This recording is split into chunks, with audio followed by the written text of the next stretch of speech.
जय हिंद किसान दोस्तों, जय जवान जय किसान। मैं राहुल जवान बलराम किसान के साथ और हम हैं किसान पाठशाला में और हमें इस समय तिलोई में अमेठी में और यहाँ पे कुछ प्लॉट लगे हुए हैं। ये अदर कंपनीज़ के हैं और बड़ी बुरी स्थिति है थोड़ी सी। यहाँ पे हमारे मित्र हैं विजय जी, उनके यहाँ पे आना हुआ था। किसान पाठशाला है तो हमने सोचा कि प्लॉट में जाके क्यों ना बात करें ताकि सारी समस्याओं पे बात हो सके। अब मैं जल्दी में सभी का परिचय लूँगा थोड़ा। भैया आपका नाम? संतोष कुमार सिंह। कहाँ के रहने वाले हैं? ठीक है। खालिद अहमद। गांव का नाम भी साथ में बताना है, गांव और जिला। अमेठी। आलोक सिंह चिलौली, जिला अमेठी। कुंवर बहादुर सिंह, ग्राम रसेता, जिला रायबरेली। आशीष कुमार मर्रे, ब्लॉक अमावा, रसेता ग्राम। सत्यनारायण निर्मल, पूरे कोहली, चिलौली, जिला अमेठी। उमर शंकर शुक्ला, कमई। आपका भी अमेठी है? जी जी। भैया आपका परिचय? मेरा नाम आनंद कुमार है, तिलोई अमेठी। मेरा नाम सचिन कुमार वर्मा है। मैं रायबरेली में ITI में रहता हूँ। यहाँ पर आप सबसे मिलने और इस खेती को समझने। हाँ, आपकी मेरी एक बार बात हुई थी।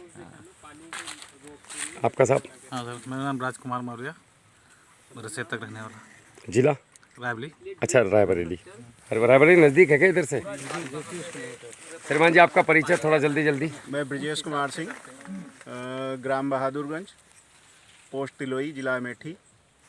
और लखनऊ में मैं 7 बीघा केला लगाया हूँ। लखनऊ रहता हूँ, होम डिस्ट्रिक्ट हमारा ये है। और मैं किसान पाठशाला से जुलाई अगस्त सितंबर से मैं ऐड हुआ हूँ। तब से मुझे बहुत बढ़िया रिस्पांस मिल रहा है किसान पाठशाला की ओर से। धन्यवाद।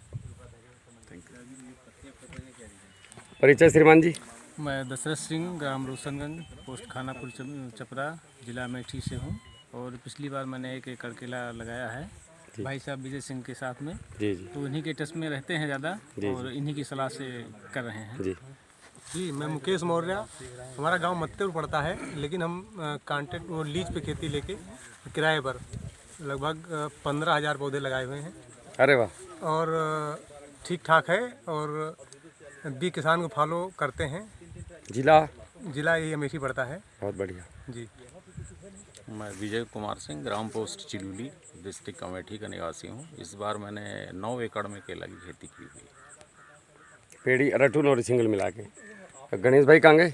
चलो, इसको अभी आपने ना तो जूम करना है ना कुछ करना है, बस पकड़े रहना है।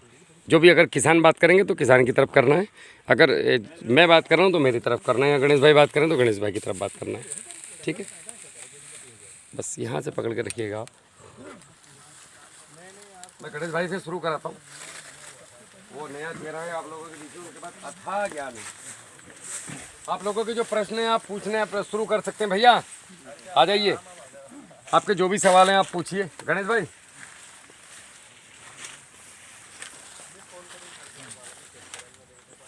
अब आप देखिए विजय जी, जहाँ पे ये है ना, दिखाना, ये देखिए, जहाँ पे मल्चिंग है वहाँ पे घास नहीं है कि नहीं? आसपास उनका इन्फॉर्मेशन करूँ, इसीलिए हम लोग मल्चिंग करवाते हैं। और ये जड़ें भी आ गई यहाँ पे। हाँ, वो आती है खाना खाने के लिए, आएंगी देखिए फ्रूट्स। इसीलिए हम ये जो है ना, ये यहाँ पे होना चाहिए। अब वो वहाँ रहता है तो समेटवा। और खाद डालने के लिए ऐसा होता है, दराती लेके आओ, ऐसे उठाओ, सीधे खाद डालो, छुट्टी। होना यही चाहिए एक्चुअली। कोई नहीं, अगली बार करवाएंगे प्रॉपर 100%। इसमें कई सारी दिक्कतें मुझे दिखी राहुल भाई जी, है ना? अच्छा, सभी लोग पूछ रहे थे कि भैया को हमने पहली बार देखा है। वीडियो नहीं देखते हैं क्या? नहीं, वीडियो में अक्सर देखते हैं। तो 4 लोगों ने वीडियो देखा है। देखता है वो तो मुझे जी। ऐसा तो होगा ही नहीं है ना? शायद ठीक है, आपने राहुल भाई की वीडियो देखी होगी। किसान प्रथम सबसे ज़्यादा इन्हीं का वीडियो आता है। खेत का ढलान जिस दिशा में हो ना, उस दिशा में हमारी नालियाँ होनी चाहिए, ये ध्यान में रखना है। जैसे ये इन्होंने मुझे बताया और मैंने इनको पूछा कि कब पौधा लगाया, क्या रहा। आज हम पौधा नहीं चल रहा है तो हम 17 तरह के क्वेश्चन है अपने पास। क्यों नहीं चल रहा है? पत्ते बाहर निकल रहे हैं, पत्ते सूख रहे हैं, फट रहे हैं। ये कॉमन क्वेश्चन है जो आंखों को दिख रहे हैं, लेकिन इसके पीछे जो हमने काम किया उसका क्या? अचानक से तो ऐसी कोई चीज़ें नहीं है जो आज मैं बताऊँ आपको, आप डालोगे और ये फिर तट से रिपेयर हो जाएगा, क्योंकि इसका जीवन काल 1 साल का है। आपके यहाँ 14 से 15 महीने का है। हमारे यहाँ 10 महीने में केला फ्लावरिंग आके कट होके निकल के चला जाता है। 14वें महीने में उसका साइड का बेबी इतना बड़ा होता है, वो फल देने की कगार पे होता है। तो हम जिस वातावरण में हैं, जिस कक्षा में हैं, उसको हमें समझना पड़ेगा।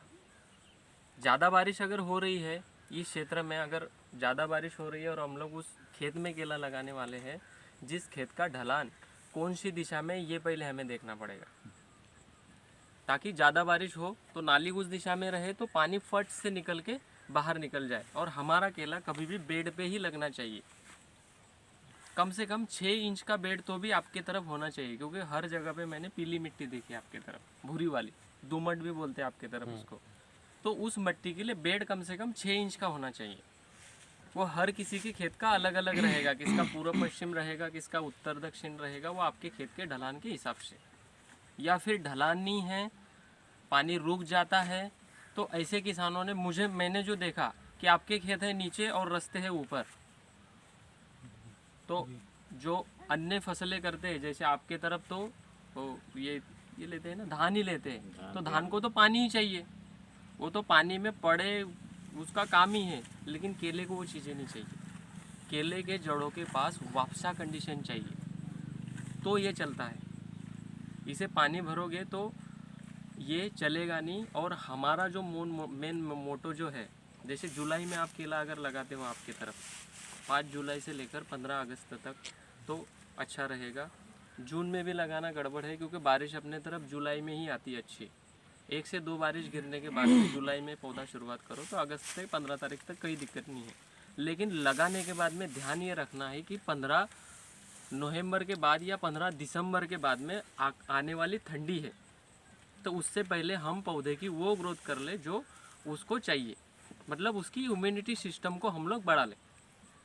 पौधा कौन से भी कंपनी का हो सकता है, पौधे की बात नहीं कर रहा हूँ मैं, क्योंकि किसान पाठशाला प्लेटफॉर्म पे कौन से भी पौधे की या हमारे कंपनी की पौधे की हम लोग उसमें एडवर्टाइजमेंट नहीं करते, वो अलग चीज़ है।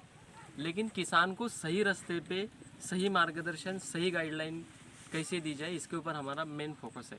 इसलिए शायद हम लोग दूसरा कंपनी का G9 है और आपको गाइडलाइन देने के लिए यहाँ तक पहुँच गए। बराबर है कि नहीं? जी जी ये रियल बात है। बिल्कुल। अच्छा, खेत में जल भराव नहीं होना चाहिए। देखिए, जल भराव नहीं होना चाहिए तो क्या जहाँ पे होता है वहाँ मैं केला नहीं लगाऊं? क्वेश्चन आ गया ना। जैसे आप बता रहे हैं, अगर होता है निकलने वाला हो वहाँ पानी। हाँ, पहले से ही हमें पता है कि इसमें कम से कम ज़्यादा बारिश अगर हुई, हमारे पास पिछले 50 साल का 40 साल का अनुभव है, क्योंकि आप यही पले बड़े हो, आपको उस खेत के बारे में सारी नॉलेज है। तो उस खेत में कितनी बारिश हुई, 2004 में कितनी हुई थी, 2008 में कितनी हुई, 2013 में कितनी हुई, कब पानी ज़्यादा आया था तो कहाँ पे रुका था।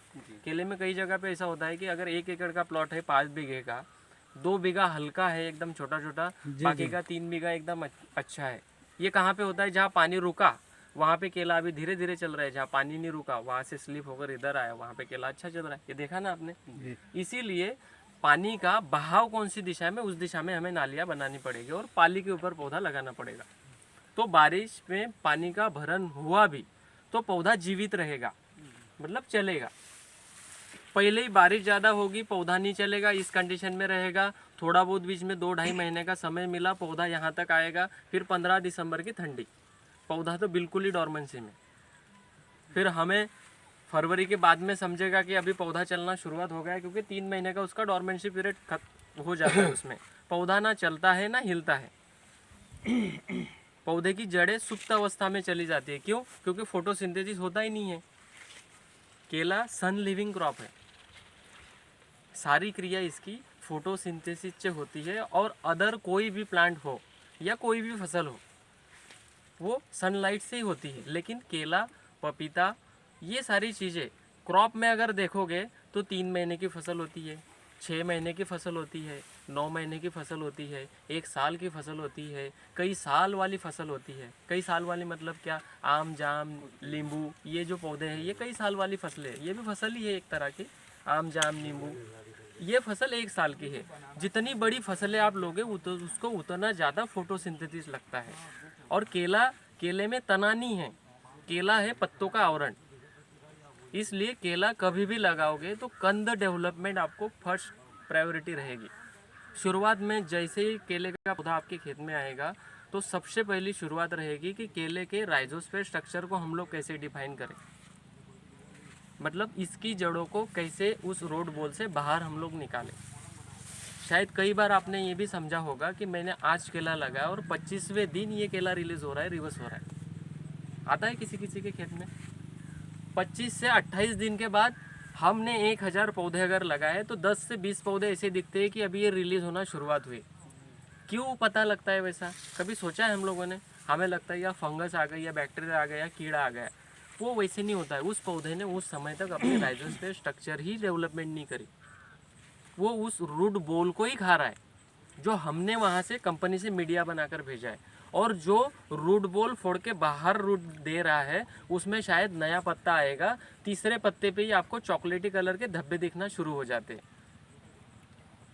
वो उसका मैच्योरिटी का सिम्टम है, वो उसका ऑक्सीजन है, वो उसका डीएनए बताता है कि मैं बाहर मेरी रूट को बाहर निकाल दिया है और मैं वहाँ से भोजन अपटेक भी कर रहा हूँ, तो आप मुझे भोजन प्रणाली दो जो मुझे चाहिए। तो पौधे को तो एनपीके ही चाहिए। उस 1 महीने को हमें वो समझना पड़ेगा कि केले को क्या क्या चाहिए। तो हमने किसान पाठशाला प्लेटफॉर्म से बी किसान स्मार्ट फार्मिंग हमारी खुद की कंपनी है, वहाँ से BFS शेड्यूल लोगों को जनरेट करवाया है। आपके खेत का सॉइल स्ट्रक्चर, pH क्या है, आपका EC क्या है, आपके पानी का TDS क्या है, आपके ज़मीन का कार्बन परसेंटेज क्या है, ये इन चीज़ों को आपको उस फॉर्म के ऊपर फिलअप करना है और हमारे पास भेजना है। तो हर किसान को ये चीज़ें करनी पड़ेगी। जैसे सर ने केला बुक किया है, अगली बार आप केला लगा रहे हो, उस मिट्टी का कार्बन परसेंटेज और pH वैल्यू और EC वैल्यू, ये 3 चीज़ें आपको अगर समझ में आ गई तो आपको पूरे खेत का डाटा समझ में आया। इस हिसाब से आपको हम लोग फर्टिगेशन शेड्यूल, आपको कंप्यूटर सॉफ्टवेयर जो एनालिसिस करके भेजता है, उस हिसाब से आपको फर्टिलाइज़र चलाना है। तो पौधा उस हिसाब से चलेगा। अभी किसको क्या पता है कि ये केले के पौधे को कौन से पत्ते में क्या फर्टिलाइज़र चाहिए? नहीं पता है ना, तो आप दे कैसे दोगे? कोई आएगा थैले वाला, 10 kilo DAP, 12 kilo potash, 6 kilo urea लिख के भेज दिया, आपने डाला, कुछ ना कुछ रिजल्ट मिलने ही वाला है। आप इसको डालोगे तो ये खाएगा तो कुछ ना कुछ रिजल्ट देगा, लेकिन क्या वो सही समय था उसका वो देने का? ये समझना पड़ेगा हम लोगों को। इसलिए किसान पाठशाला आपके साथ में है। अभी यहाँ पे सबसे पहली बड़ी गलती क्या है कि हम लोगों ने नाली और पाली तो बना ली, लेकिन दिशा गलत हो गई। और ये दिशा गलत होने के वजह से हमारे पौधे में जो ग्रोथ चाहिए वो नहीं हो रही है।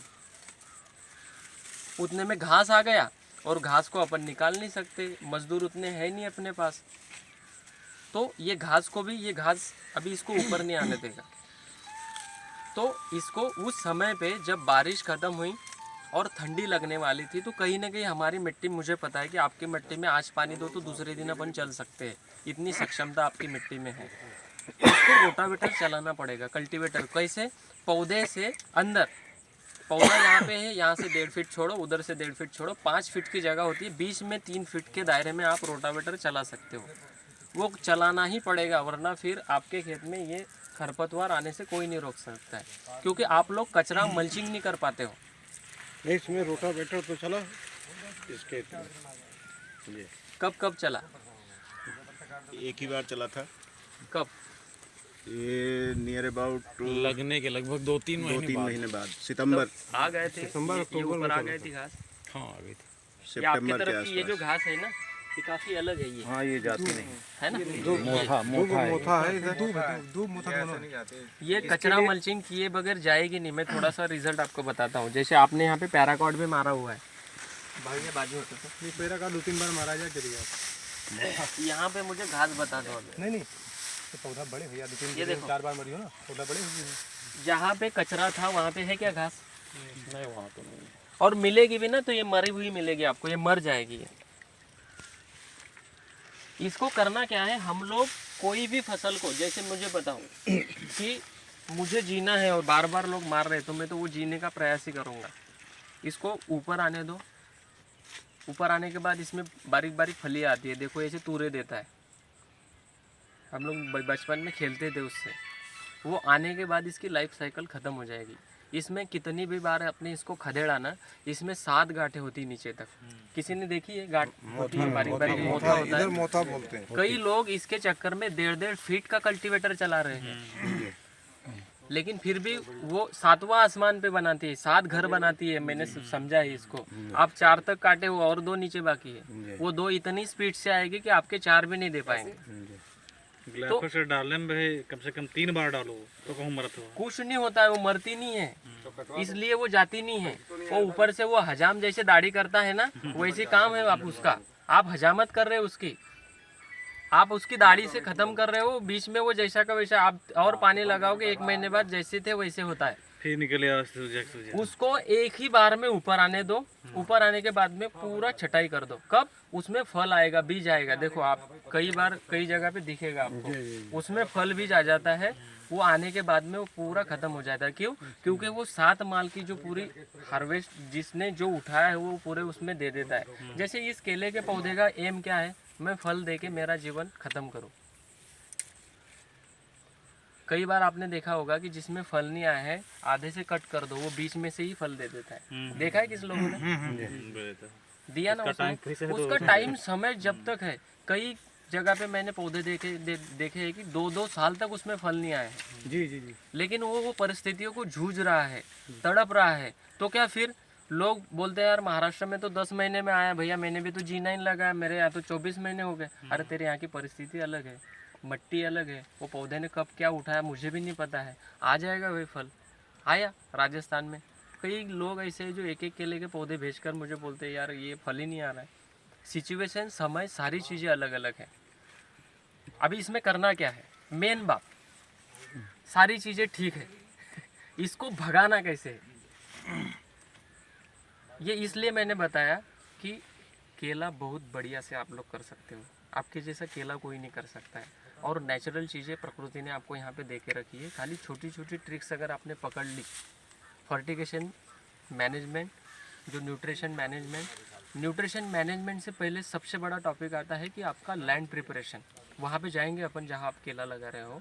लैंड प्रिपरेशन करना अगर आपने समझ लिया तो लैंड प्रिपरेशन के बाद में क्लाइमेट कंट्रोल आपका आएगा। जैसे यहाँ पे आप बार बार मुझे पूछ रहे हो कि ये पत्तियाँ क्यों फट रही है। चारों तरफ तो पूरा खुला मैदान है, हवा जैसे आ रही है पत्तियों को ठोक रही है। वैसे ही पत्तियाँ परिस्थिति में बेजार है। 10 मार्च को ऐसी कंडीशन थी कि रात को स्वेटर पहन के गाड़ी चलानी पड़ती थी, दिन को 2 बजे जाओ तो गर्मी लगती थी। ये भी तो पौधे को भी लग रही थी। इस वजह से कई सारे लोगों के इसमें तो फ्लावरिंग आ गई। फ्लावरिंग आए तो उसमें फलियाँ ही नहीं आई। 2 फलियाँ दिख रही, नीचे में केले हैं लेकिन इतने इतने हैं। ये विकृतियाँ है। इसमें कंपनी या वो चीज़ें कुछ नहीं कर सकती कि इसका पौधा था, वो तो कंपनियों वालों को सारी चीज़ें समझ में आई कि इसको मैं कैसे ऊपर करूँ। तो तेरी कंपनी में तो है। कई जगह के वीडियो डाले मैंने। किसी कंपनी को या किसी को दोष देना मतलब हमें खुद रिपेयर होना है। हम खुद सेल्फ हो जाएंगे ना तो लोगों की हेल्प करेंगे। जैसे काका यहाँ पे केला कर रहे हैं, इनको सारी चीज़ें अगर बारीक बारीक समझ में आई ना तो या कई ऐसे आप जैसे 10 लोगों को ये बता सकते हैं। ये मंशा होती है, नहीं तो 10 लोगों को नहीं बुलाते।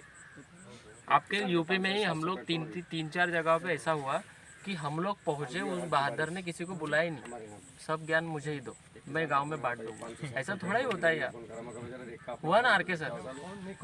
मतलब हम लोग इतनी दूर से नहीं सर, वो नहीं समझेंगे, हम लोग समझेंगे। अरे मैंने बोला दादा उनको भी समझाना पड़ेगा। ऐसे भी कई लोग हैं। तो यहाँ पे जो मैं देख रहा हूँ तो इन व्यक्तियों में कहीं ना कहीं ये स्पार्क कि मैं कम से कम यहाँ 50 एकड़ 100 एकड़ केला करवा दूँ अच्छे ढंग से, ताकि अच्छे व्यापारी भी यहाँ टिके रहे। अभी इसकी बात मैं करता हूँ। ये जो केला है ये पूरा रुका हुआ था आपका, दिसंबर तक तो छोटा ही था, कम से कम यहाँ तक होगा क्योंकि ये पत्तियाँ ही मुझे बता रही है ये जो यहाँ पे एक जगह पे रुकी हुई थी। मार्च के बाद में थोड़ा बहुत चला, लेकिन अभी भी पिछले 15 दिन से रुका पड़ा है। कुछ भोजन नहीं उठा रहा है ना, कुछ काम नहीं कर रहा है। इसका मतलब